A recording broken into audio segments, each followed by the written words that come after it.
Bonjour, aujourd'hui on va sortir des vieilles boîtes, payer des tonnes de trucs à la banque et râler sur nos jets de dés dans tous ces jeux où on paye des factures.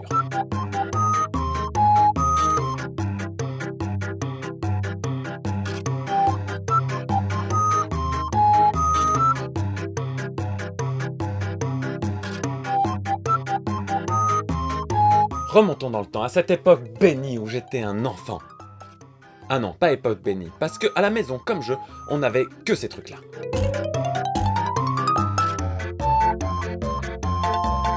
Une tendance des années près-2000, c'est que la vie, c'est trop cool, alors on va la revivre en jouant. On fourrait donc une boîte avec plein de billets de banque, des cartes avec des factures pénibles qu'on va devoir payer, et on avançait sur un chemin tout tracé à une vitesse complètement hors de notre contrôle. Chemin tout tracé évidemment semé d'embûches inattendues. Bon, ok, on commence sérieusement à voir la similitude avec la vraie vie. Je viens donc de vous donner deux éléments du game design vintage. La piste style jeu de loi avec des petits pions dessus qui avancent de case en case et des dés. Des dés qu'on va évidemment jeter. Il y en a un, il y en a deux, on additionne et on avance du nombre de cases. Bon, on monte pas jusque 3 parce que là ça fait des additions trop compliquées. Par contre, parfois on remplace ça par autre chose. Par exemple, une toupie ou alors une roue au milieu du plateau qu'on va faire tourner. Du coup, comme au final on n'a plus ou moins aucun choix, ouais, c'est les dés qui décident, eh ben l'explication, elle va plutôt vite. Bon, alors c'est facile. Tu jettes les dés et moi je te dis ce que ça fait. Voilà. Non, mais il faut que tu me dises exactement ce que font chaque case, comme ça, moi, tu vois, je me concentre pour mes jets de dés, hein. Non, mais si, je te promets, ça change, hein. Bon, ok, donc ça, c'est les règles du jeu, plus ou moins, mais comment on gagne? Là, de nouveau, dans ce style de jeu, il y a une constante. Pas de points. Juste de la thune. Et le but, évidemment, c'est d'être le plus riche, comme dans la vie. Le problème avec un but comme ça, le plus riche à la fin, c'est qu'il faut que le jeu se finisse évidemment. Au Monopoly, la partie se finit quand il n'y a plus qu'un seul joueur à qui il reste encore des sous. Ouais, du coup, c'est lui en général qui a le plus d'argent. À la bonne paye, il faut faire 12 fois le tour du plateau. Et au jeu de la vie, ça se finit quand on arrive à la fin. Mais la constante entre les trois, c'est que c'est foutrement long. Et du coup, les parties, elles se finissent plutôt quand on doit aller manger, quand on doit aller se coucher, ou quand on en a marre. Et parfois, ça va assez vite, surtout quand vous jouez avec votre petit cousin Dimitri là, qui fait que des double dés. Alors à ce moment-là, on se dit souvent, ouais, c'est pas grave, on va laisser le plateau, on continuera à jouer plus tard et tout. Sauf qu'à ce moment-là, votre mère, évidemment, ça l'énerve, alors elle range tout. Ou alors pire encore, il y a le chat qui commence à jouer avec les pions, qui se retrouvent tous en dessous des armoires. Mince, ah on peut plus jouer. Oh. Bon, ok, le principe du jeu, ça ressemble vachement à la vraie vie, mais bon, ils ont quand même dû mettre des trucs sympas pour nous donner envie, pour nous faire vivre du rêve, hein. De 1, en fait, c'est vraiment pareil que la vraie vie, parce qu'au final, c'est celui qui tient la banque qui triche, qui gagne. Et plus sérieusement, c'est plutôt une histoire d'échelle temporelle. À la bonne paye, pour commencer, une partie équivaut à 1 an. Et en 1 an, on a le temps de crouler sous les factures qu'on reçoit par la poste, de jouer à la loterie pour se donner de l'espoir, de déposer de l'argent à la banque en espérant avoir un petit peu de plus-value là avec les intérêts, de s'endetter pour acheter des trucs débiles en espérant les revendre pour un profit. La seule différence, c'est qu'on évite la partie de la vie bosser à longueur de journée pour un salaire de misère. Oui, on a le salaire de misère, mais on voit pas la partie où on bosse, quoi. Parce que la bonne paye, avec cette partie-là, ça serait beaucoup plus rigolo. On aurait un plateau avec 3 fois plus de cases sur lesquelles il y aurait tout le temps écrit « Je vais au travail » et rien ne se passe. Ça serait cool. Et l'autre différence, c'est que les créanciers, ils ont des noms rigolos. Et là, il faut noter, l'effort d'humour, c'est du gros niveau. Dans le jeu de la vie, par contre, on va revivre une vie différente de la nôtre. Alors on va grandir, aller à l'école, faire des études, trouver un boulot, une maison, une femme, une voiture, et puis à la fin, soit on finit millionnaire, soit fauché. Et tout du long, les choix sont complètement aléatoires, et du coup, y a un joueur qui sera catapulté docteur, pendant que l'autre sera agent de surface. Et pourquoi? C'est la vie, quoi. Mais heureusement, à la toute fin, toute la partie se joue sur un dernier jet de dés qui va voir si on a juste gagné la partie ou pas. Au Monopoly, bien sûr, on est de riches investisseurs immobiliers. Ou galactiques. Ou des gestionnaires de parcs d'attractions. Ou des cultistes. Ou des managers de foot. Ou des agents secrets. Ou des Jedi. Ou même, comble du cool, des dresseurs de petits poneys. Il y a eu tellement de versions du jeu que maintenant il y a même une version où on peut soi-même définir son thème avec un smartphone et des stickers.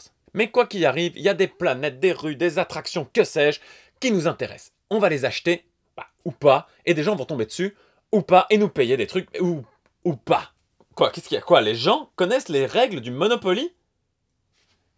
Eh ben en fait, non. Pour les besoins de la vidéo, j'ai réellement refait une partie. Oui, on a souffert. Eh ben on s'est rendu compte que notre idée des règles différait du tout au tout, et que en général, la bonne version, la bonne règle, eh ben c'était même pas une des deux que l'on pensait. Car bien sûr, qui dit vieux jeu dit règle perdue, et matériel qui a été substitué, voire même grande sœur menteuse. Donc si vous permettiez un passage de gare en gare, ou qu'il fallait tomber sur une rue pour y acheter des maisons, ou alors que seul le joueur qui vient de tomber sur une case inoccupée peut l'acheter, eh ben vous avez tout faux. Enfin pour la version à laquelle j'ai joué. Car évidemment il y a eu tellement de versions différentes que les règles elles ont un peu varié, elles sont changées, il y a des trucs qui ont un petit peu disparu ou qui se sont rajoutés, et il se pourrait que certaines de ces boîtes prévoient ces variantes.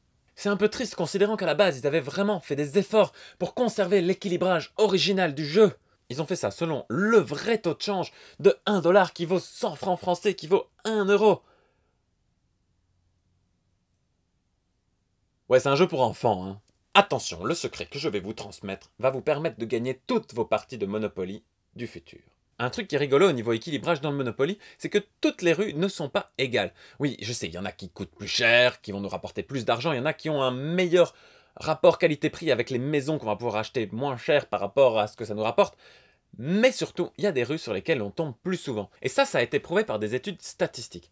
Non, pas seulement parce qu'on tombe jamais sur mes rues à moi, ça tout le monde le dit toujours, mais surtout parce qu'il y a vraiment les meilleures rues du Monopoly. Attention, ce sont les oranges et surtout les rouges. Et la rue Henri Martin est de loin la rue sur laquelle on tombe le plus souvent. Mais désolé, ne vous emballez pas, en fait ça va pas marcher. Parce que le cousin Dimitri, il va acheter des dés qui défient toutes les statistiques. Et en plus, c'est très probable que plus jamais vous ne sortiez cette foutue boîte de Monopoly. Bon, à quoi c'est dû? Bah c'est dû à toutes les cartes chance qui nous envoient en prison, qui nous envoient dans une rue, qui nous envoient à un autre endroit.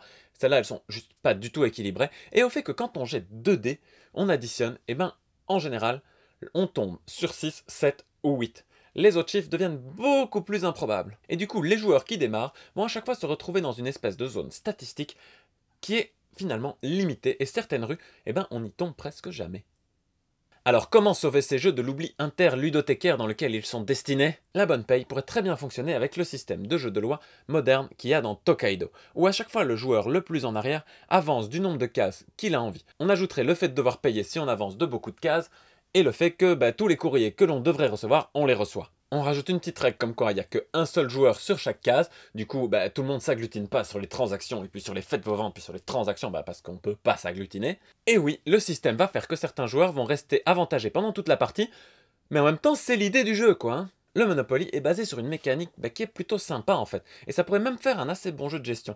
Le problème évidemment, c'est les jets de dés. C'est le fait qu'on va jeter le dé et c'est ça qui va décider de toute la partie. On pourrait remplacer ça par un petit paquet de cartes numéroté de 1 à 6 ou de 1 à 12, enfin comme vous préférez, et ensuite chaque joueur va placer des cartes à son tour qui vont définir le nombre de cases à laquelle il va avancer, et il va falloir jouer toutes les cartes de notre paquet de cartes avant de pouvoir les récupérer toutes. Du coup, on va se retrouver dans des situations où on n'aura plus assez de cartes, où il va falloir bien compter exactement combien de cases, anticiper tour après tour pour éviter nos adversaires. Ça devient plutôt intéressant. Avec en plus la possibilité de mettre des petites mécaniques pour perturber les cartes de ses adversaires. Et là, franchement, moi, j'y rejouerais bien. Pour le jeu de la vie, par contre, la seule chose à changer vraiment, c'est l'optique finale du jeu, le pourquoi est-ce qu'on joue. Plutôt que de le faire pour jouer et s'amuser entre amis, parce que bon, pour ça, on a plein de trucs vachement cool maintenant, on va plutôt l'utiliser en solo, comme une méthode de divination. On se lance dans une vie, on avance, et ça va nous permettre de définir des choses à propos de l'avenir. C'est un horoscope à l'échelle d'une vie. C'est compréhensif et rapide, avec plein de détails super truculents. Bref, les jeux où on paye des factures sont plus trop à la mode dans ce monde où on est en crise économique constante. Mais ils ont quand même un truc pour eux, un truc vraiment énorme. Ah, les faux billets de banque, qui sont quand même parmi les éléments de jeu les plus cool et les plus péchus de tous les temps. Et qui en plus, dans vos petites mimines d'enfants, vous donnent très tôt un aperçu des petits plaisirs de la vie, quoi. The game of life, the game of life. You will learn about life when you play the game of life. First you start out with 2,000 and a car. I got a car. You got a car.